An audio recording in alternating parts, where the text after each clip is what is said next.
wish I had got this part before I started recording, whatever. But then I could probably just zoom in. Look, okay, the walls are not dirty. All right, calm the hell down, bro. Look, as I tell you guys, okay, I am visiting. Meaning by the time you guys watch this, I should be getting ready on the plane to go back home to my original setup. But anyway, it's not dirt, okay? As you can see, my nephews, they were measuring themselves. January, this is a measure. January, March.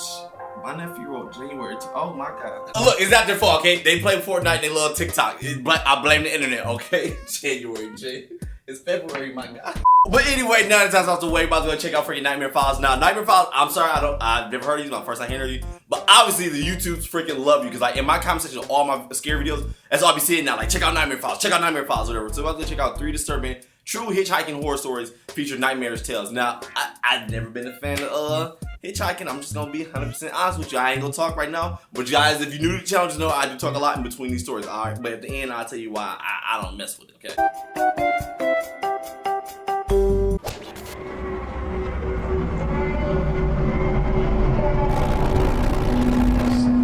Nightmare Files. I ain't gonna lie, that intro is kind of creepy. Who calling me, my guy? My bad if you see me looking around, because when I watch scary videos, I be like eyeing everything. Like I gotta look around me, my guy.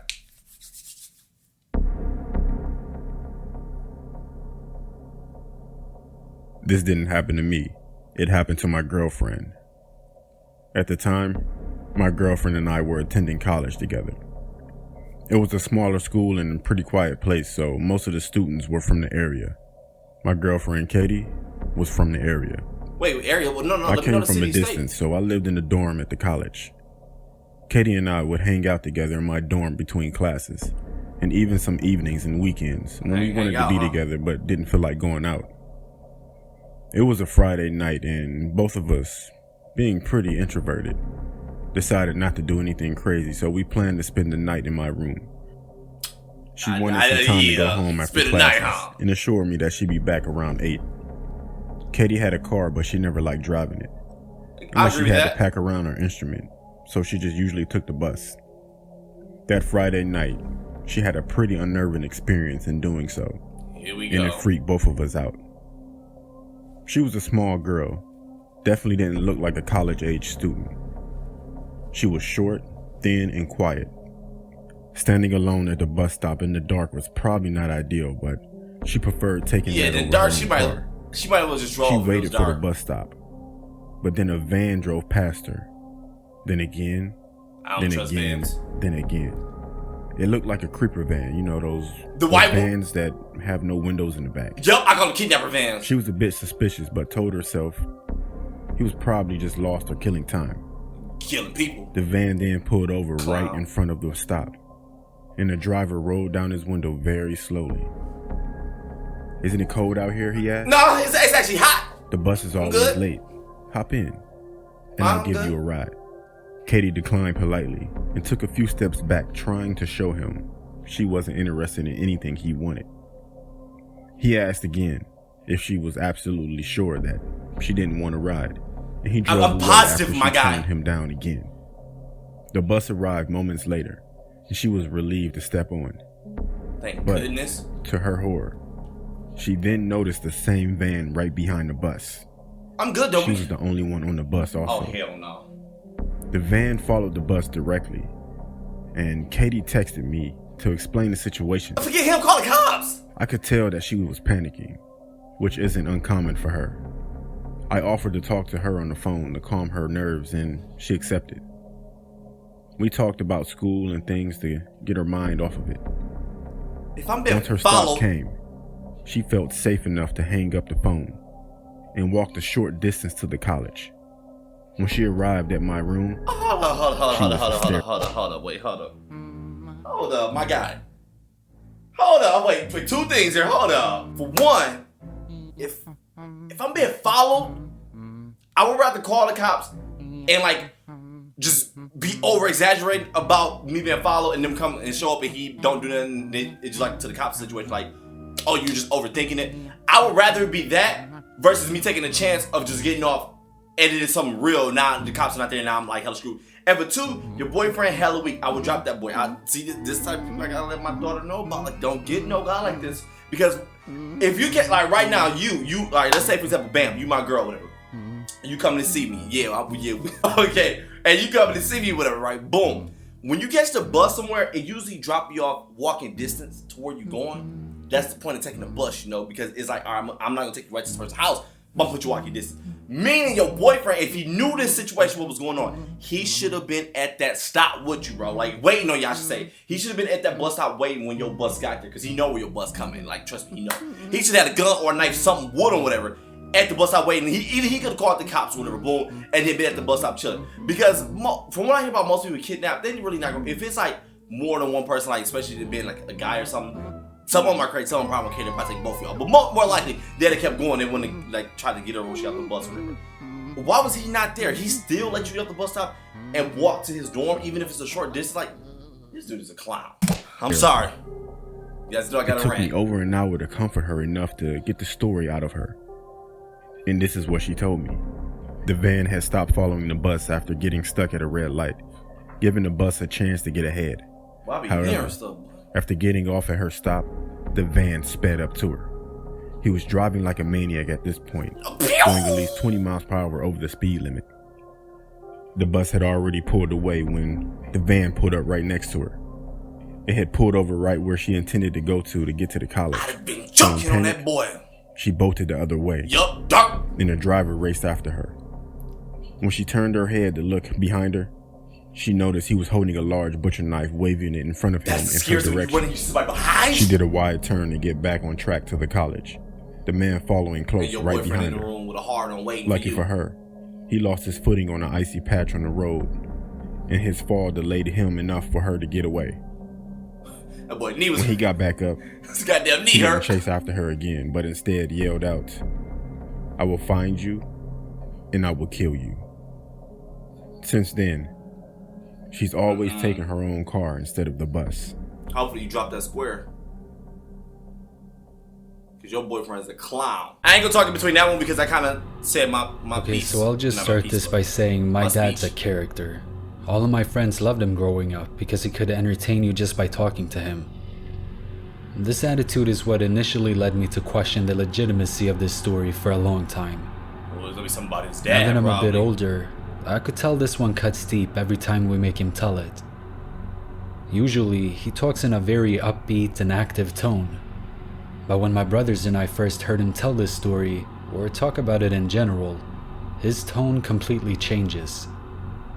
It's as if the color just rushes from his face. I want to know what happened. It's obvious he doesn't enjoy talking about it. Okay, now to the story. He was about 18 at the time. From pictures, he seemed like an athletic, approachable teen.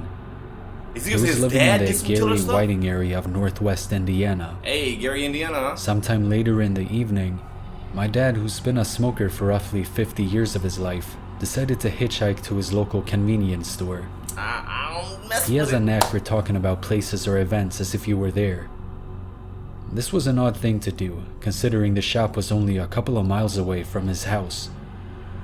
I'm gonna say something stupid. I'm gonna say just Uber. A truck pulls to the side of the road. Around back then. It was a baby blue pickup truck, to be exact. Apparently there were two men in the truck, probably both in their 40s or so. Yeah, I'm good. Pretty normal looking. He said that the driver was a bit burly, and sort of looked like Jackie Gleason. The truck was only a 3-seater, so the man in the passenger side had to move to the middle. I'm good. No words spoken, apart from the driver asking where he was going. This didn't strike my father as odd, so he proceeded to sit in silence, not suspecting anything. Suddenly, out of nowhere, one of the guys randomly burst into laughter. According to my father, this wasn't your ordinary laugh. Something much more diabolical. Surely enough, the driver looks at my father, with what he claimed was the devil's eyes now chiming in with the laughter. As you could suspect, they start to go a different route. My dad knew they weren't heading anywhere near the desired destination. He was trying to play it cool, wait for his chance. Luckily, a couple of minutes later, They finally hit a red light. Yeah, you can't open the door. It's a child. The driver slowly crept his arm across the cab and starts caressing my dad's neck. Oh, yeah. They about to get that booty, my guy. God. Flight kicked in, and a surge of adrenaline came about. He unlocked the door and bolts out, not looking back. What? He said he hid near a local church and watched as they drove around looking for him. Some years later, my dad was watching the news when the mugshot of a man popped on the screen. How scary that'd be? His heart sunk. The man was undoubtedly the same who had picked him up hitchhiking. That man was John Wayne Gacy. Fucking shit! The fucking chills! The chills! Bro! I am not exaggerating, bro. When I say the hairs on my body are legit standing up, bro. Do you know how scary that is, my guy? That's seriously the same. That's like the same thing as. Oh my God! It's like, let's say you get in an Uber and it's Charles Manson, but you don't even know that, and he tried to kill you. Boom! When we try to kidnap you, that's all you know, and you get away, and then years later you find out, bam, who Charles Manson is. Like, do you know how scared you will be, even though it's years later and you got away? Do you know how creepy? Oh my God! I swear for goodness, my guy, I am not lying to you when I say I am legit creeped out right now, because John Wayne, okay, I don't know if you guys are familiar with John Wayne Gacy. He was a serial killer who normally if you see this picture today, he'd have look like a clown almost. They even used his character, I think one season, maybe two. His character was based on in American Horror Story, they used a character that was based off of John Wayne Gacy. They based the characters off a lot of serial killers if you look into their facts, whatever, which is pretty dope. But my guy, I'm sorry, bro, that legit creeped me out. Like, the chills ran up my body, bro. Like that's just, bro.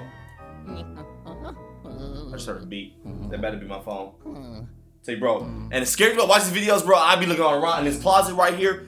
It's really getting on my nerves. It scared me. Because it's like, what somebody is like, because the door's kind of cracked. Like, what somebody looking at me, but I don't want to open it, because if I open it, that's usually when wants to jump out and get you.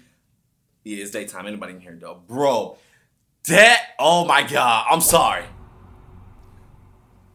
You legit was almost hella waking up dead, bro. John Wayne Gacy? Let me stop saying that name. I have to go back and get that stuff on sync again. My bad, bro. Hold up. When I was 17, I didn't have a driver's license. Most of the time I walked or hitchhike. How can you just hitchhike like it's nothing? There weren't that many cars on the road, and it was very cold. And this man pulled over. When the guy pulled over, I took a good look at the guy and figured I could take him if he tried anything. He was on the slender side and had a strange frailness about him. Yeah, even though he looked healthy enough. I mixed that boy up. I got into the car after we agreed on the destination. We exchanged names and I warmed my fingers up in front of the heating vent. He spoke quietly, asking a few questions along the lines of, I ain't liking this camera, bro. How did I like living there? He said he only been here for a few months, but found it beautiful and hoped he could find happiness there. Find happiness that killing your ass. Struck me as a little odd. Yup. But I brushed it off. It began to snow and the road quickly got slippery. So he slowed and he kept his eyes straight out the windshield, driving silently. I was okay with that, as small talk was never my forte.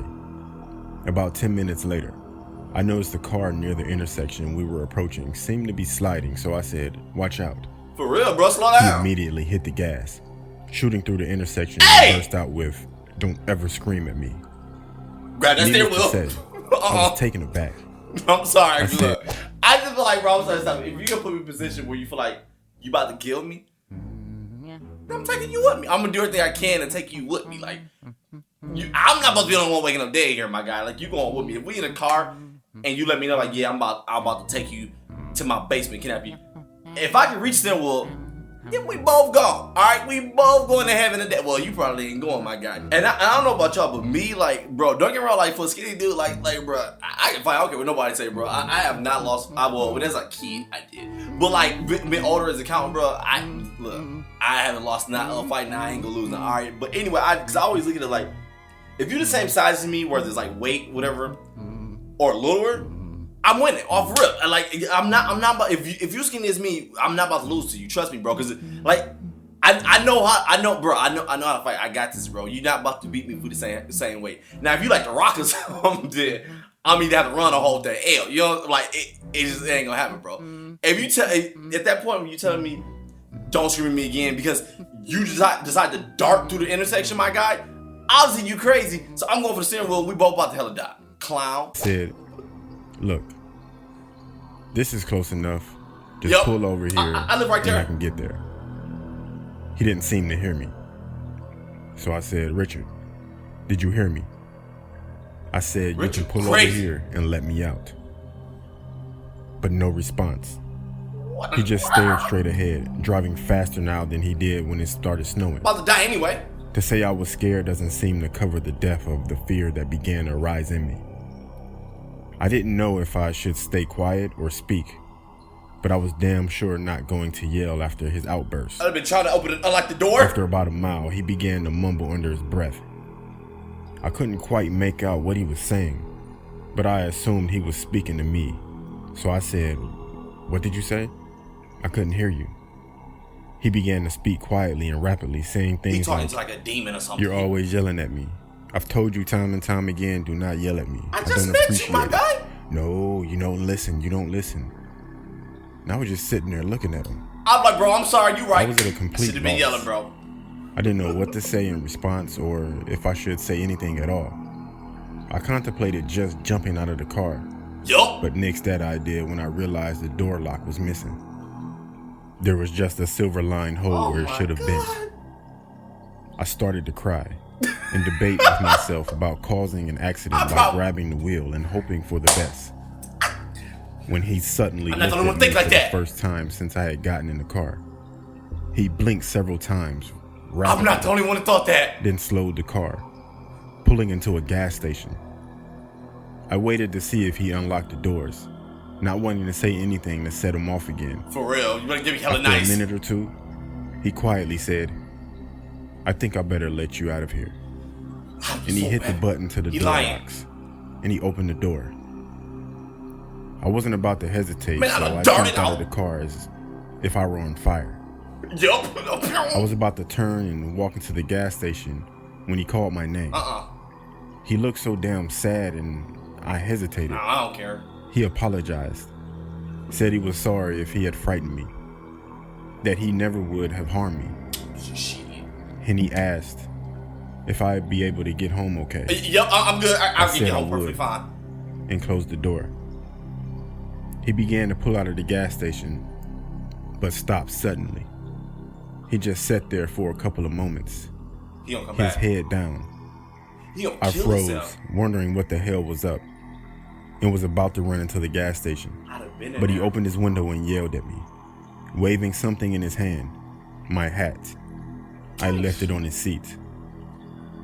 I slowly approached the side of his car, and he handed it to me, apologizing. Oh my God. This is the dumbest. Oh my.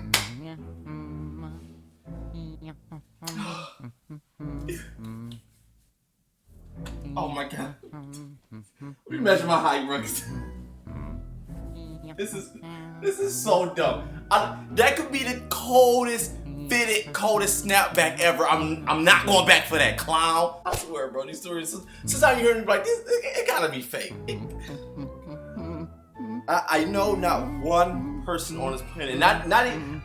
Actually, I'm gonna assume I know everyone's answer. It's fine. I don't care. I know not one person that's gonna say, "Oh, let me go back and get this hat from the person who almost just kidnapped me and killed me." Because you know what? I love that freaking Chicago fitted clown. I need to know what kind of hat this was. I really need to know. I need to know. Again, I need to. I didn't know what else to say, so I just said thanks. I watched as he drove off, making sure he was out of sight before moving on, so he wouldn't know which direction I was heading. He dropped you off to some killers. As I walked, I went to put my hat back on, and a piece of paper fell out of it. Oh. Folded into a paper was a $100 bill. Oh, okay. The paper said, "I'm sorry. Please take a cab and don't hitchhike anymore tonight." I did. In fact, it was the last time I ever hitchhiked in my life. would never, ever do that Hold again. up. I mean, appreciate the hunt done, but I mean, I appreciate the hunting and all, my guy. All right, we cool now. But anyway, what kind of got me at the end though? Is he actually like someone who like kill people who hitchhike? Because obviously his knob is broke, whatever, for a reason. And then he just like he just felt like some type of remorse, was like, you know what, maybe I shouldn't do this time. And legit changed his ways at that point, or felt bad for this guy? Or do he just go around just teaching people a lesson, like, see how I almost just killed you? Don't do it no more. So that one kind of, I don't know how I can go, but regardless, I can't hitchhike. I do not know how people do it. And was really bad about it because I be feeling bad. I think I told you that story once. I be feeling bad though because I can't even pick up hitchhikers. I don't know what you're gonna do to me. I don't care if you're a kid, you're an old person, old lady, whatever. Because I remember one time I was in Arizona, it was rated, and I was riding. There was this woman, she had her kid with her. I felt hella bad, but she was like legit, like standing there, like trying to get around like this, and I was like, man, I feel so bad. I ain't scared like that, but since I was thinking in my head, I was just like, I can't pick you up. I'm sorry, I can't do it. I just don't trust people because people are crazy nowadays. Like who knows? Like they could be setting me up. I don't know. Maybe they legit needed a ride, like legit help, but I can't.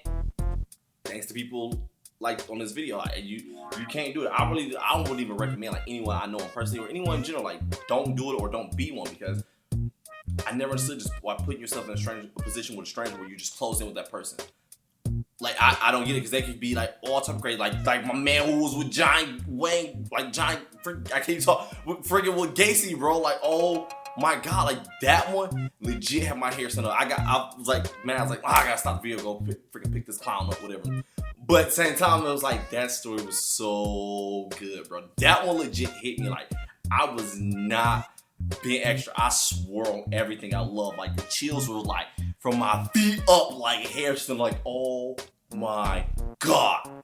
But yo, if you guys enjoyed the video, don't forget to like, comment, share, guys. Awesome this time, ladies. Turns out, hey, y'all right. 9 minute files. You hella lit, bro.